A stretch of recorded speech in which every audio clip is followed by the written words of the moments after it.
Breaking news చూస్తున్నాం. నాగార్జున నాంపల్లి కోర్టుకు చేరుకున్నారు. కోర్టు నాగార్జున స్టేట్మెంట్ రికార్డ్ చేయనుంది. కొండా సురేఖపై పరువు నష్టం కేసులో వాంగ్మూలం రికార్డ్ చేస్తారు. నాగార్జునతో పాటు విట్నెస్ స్టేట్మెంట్స్ కూడా రికార్డ్ చేయనుంది కోర్టు.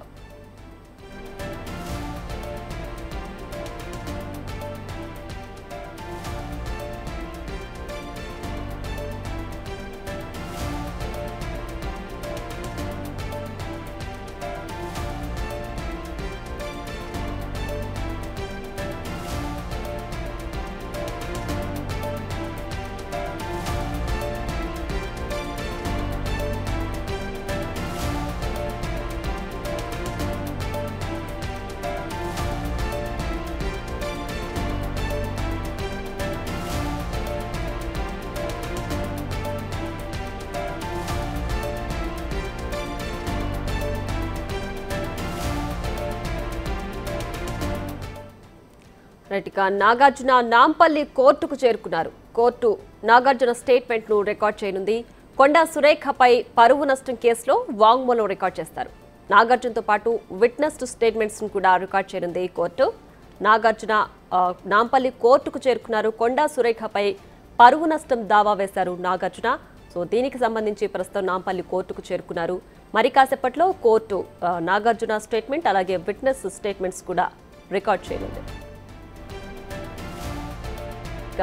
మరింత సమాచారం మా ప్రతినిధి రాణా లైవ్ లో అందించడానికి సిద్ధంగా ఉన్నారు. రాణా, చెప్పండి, నాగార్జున నాంపల్లి కోర్టుకు చేరుకున్నారు కదా, ఎంతసేపట్లో ఆయన స్టేట్మెంట్ ను రికార్డ్ చేసే అవకాశం ఉంది?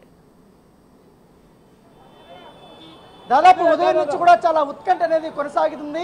ఎందుకంటే నాగార్జున కోర్టుకి ఇవాళ వచ్చాడా రాడా అనేది కూడా ఒక కన్ఫ్యూజన్ అనేది ఉంది. ఎట్టకేనికి ఇప్పుడు ఆయన దాదాపు 5 నిమిషాలకు ముందు నాగార్జునతో పాటు ఆయన కుమారుడు నాగ చైతన్య కూడా కోర్టుకు వచ్చారు. దాంతో పాటు సుప్రియ కూడా కోర్టుకు వచ్చినట్టుగా మనకు సమాచారం. ప్రస్తుతం అయితే కోర్టు లోపలికి వాళ్ళ 2-3 కార్లు అయితే లోపలికి వెళ్ళాయి. మొత్తం లోపలికి ఎవరికి వెళ్లకుండా కూడా పోలీసులు పూర్తి స్థాయిలో కూడా గేట్లు బంద్ చేశారు. లోపల కూడా ఎస్ఓటి పోలీసులు కానీ సాధారణ పోలీసులు కూడా ఎవరిని లోపల ఉండనీయకుండా అందరినీ కూడా బయటకు పంపించేసినటువంటి సిచ్యువేషన్. కేవలం నాగార్జునను వాళ్ళ కుటుంబ సభ్యులకు సంబంధించినటువంటి స్టేట్మెంట్ రికార్డ్ చేసినప్పుడు ఇతరులు ఎవరు ఉండకూడదు అనేసి కూడా జడ్జి ఆదేశాలు జారీ చేసినటువంటి నేపథ్యంలో ఎవరన్నా సెల్ ఫోన్లో కానీ ఇతర దీంట్లో కూడా రికార్డ్ చేస్తారన్న ఉద్దేశంతో లోపలికి ఎవరిని కూడా పంపించినటువంటి సిచ్యువేషన్. ఇప్పుడు మన విజువల్లో చూస్తున్నాం. నాగ చైతన్య వచ్చినటువంటి కారు పార్క్ చేస్తున్నారు. ఇప్పుడే నాగ చైతన్య కానీ నాగార్జున కానీ ఇతర ఎవరు అతనితో వచ్చినటువంటి అడ్వకేట్ కానీ వీళ్ళందరూ కూడా లోపలికి ఫస్ట్ ఫ్లోర్లో ఉన్నటువంటి జడ్జి ముందుకి వెళ్ళినటువంటి పరిస్థితి కనపడితే మరి 5-10 నిమిషాల్లోనే నాగార్జునకు సంబంధించినటువంటి స్టేట్మెంట్ని వారు రికార్డ్ చేయబోతున్నారు. దానితో పాటు ఈ కేసులో పరువు నష్టం దావా కేసులో సాక్షులుగా ఉన్నటువంటి సుప్రియ యార్లగడ్డ, తన మేనకోడలు లేనటువంటి సుప్రియ యార్లగడ్డని ఈ కేసులో సాక్షిగా పెట్టారు కాబట్టి ఆమె స్టేట్మెంట్ కూడా ఇవాళ రికార్డు చేయబోతున్నారు. దాంతోపాటు వెంకటేశ్వర్ అనేది మరొక వ్యక్తిని కూడా సాక్షిగా పెట్టని అతని వద్ద నుంచి కూడా ఈ యొక్క స్టేట్మెంట్ని రికార్డు చేయబోతున్నటువంటి నేపథ్యం అయితే కనపడుతుంది. గతంలో ఎప్పుడు కూడా ఇంత స్ట్రిక్ట్గా లేదు.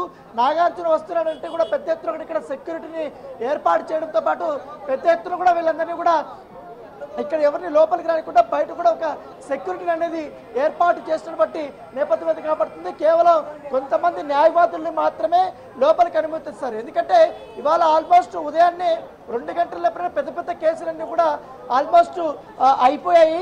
సో కొన్ని మాత్రం కేసులు మాత్రమే ఇప్పుడు లోపల నడుస్తున్నటువంటి నేపథ్యము. సో వాళ్ళకందరికీ కూడా అక్కడ ఎందుకంటే నాగార్జున వచ్చినప్పుడు ఎందుకంటే సెలబ్రిటీ కాబట్టి ఈ పెద్ద ఎత్తున కూడా ఈ అడ్వకేట్స్ వీళ్ళందరూ కూడా ఈ కేసు సంబంధించిన విషయంలో వీళ్ళందరూ వచ్చారు. ముఖ్యంగా మంత్రి కొండా సురేఖ కూడా ఇప్పటికే ఆమెకు సంబంధించినటువంటి వర్షన్ కూడా లాయర్ ద్వారా కూడా చెప్తున్నటువంటి నేపథ్యంలో ఇప్పటికే మంత్రి కొండా సురేఖకు సంబంధించినటువంటి లాయరు తిరుపతి వర్మ కూడా లోపలికి చేరుకున్నారు.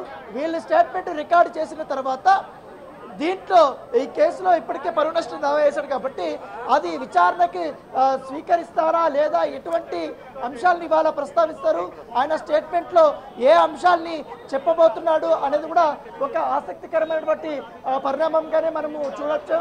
ఎందుకంటే ఇక్కడ ఒక గందరగోళమైనటువంటి వాతావరణం అయితే కనపడుతుంది. ఎటు చూసినా కూడా ఒక అభిమానులు కానీ లేకపోతే నాగార్జున వస్తున్నాడని తెలియగానే సాధారణ ప్రజలు కూడా వీళ్ళందరూ కూడా పెద్ద ఎత్తున కూడా ఇక్కడికి వచ్చినటువంటి నేపథ్యం కనపడుతుంది. ఈ స్పెషల్ మెజిస్ట్రేట్ కోర్ట్స్లోనే ఇప్పుడు నాగార్జున దాదాపు 5 నిమిషాలు అయింది ఆయన వచ్చినటువంటి పరిస్థితి. అయితే ఈ కేసులో తను చెప్పినట్టుగా దాదాపు 15-20 పేరాలు దాకా కూడా తను వేసినటువంటి పరువు నష్టం దావా పిటిషన్లో తన గురించి, తన కుటుంబ సభ్యుల గురించి, తన సినీ నేపథ్యం గురించి, వారి నాన్నగారు అక్కినేని నాగేశ్వరరావుకి సంబంధించిన సినీ నేపథ్యం గురించి, ముఖ్యంగా ఏదైతే నాగ చైతన్యకి సంబంధించిన సినీ కెరీర్ గురించి, సుమంత్, వీళ్ళ సుశాంత్, వీళ్ళందరికి సంబంధించి వాళ్ళ ఫ్యామిలీ మొత్తం నేపథ్యం అంతా ఆయన రాశాడు.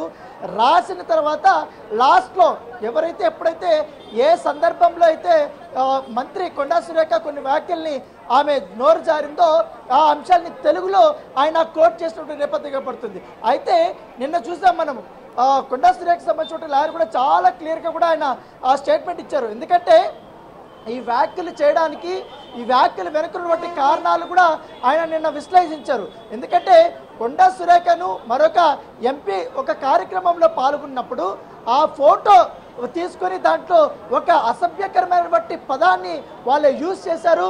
అది యూజ్ చేయడం వల్ల ఆమెకి కోపం వచ్చి, పైగా ఇప్పటికే సోషల్ మీడియాలో పెద్ద ఎత్తున బీఆర్ఎస్ సంబంధించినటువంటి కార్యకర్తలు కానీ నాయకులు కూడా కానీ దాన్ని పెద్ద ఎత్తున కూడా సర్క్యులేట్ చేస్తున్నటువంటి నేపథ్యంలో దాని కోపాకృతులైనటువంటి మంత్రి దీని వెనకాల గతంలో సినిమా ఇండస్ట్రీలో మాట్లాడుకున్నటువంటి అంశాలు కానీ, ఈ మధ్య కాలంలో కొన్ని వార్తలు వచ్చినటువంటి అంశాలు కానీ ఆమె భయాటకంగా ఆమె చెప్పినటువంటి నేపథ్యం తర్వాత తాను చేసినటువంటి వ్యాఖ్యల పట్ల సినిమా ఇండస్ట్రీ నుంచి కూడా కొంచెం వ్యతిరేకత వచ్చినటువంటి నేపథ్యంలో తాను దేనికోసం ఈ వ్యాఖ్యలు చేశారని కూడా ఆమె చెప్పి తర్వాత సినీ నటికి సంబంధించిన విషయంలో ఆమె పేరును ప్రస్తావించకుండా ఆమెకు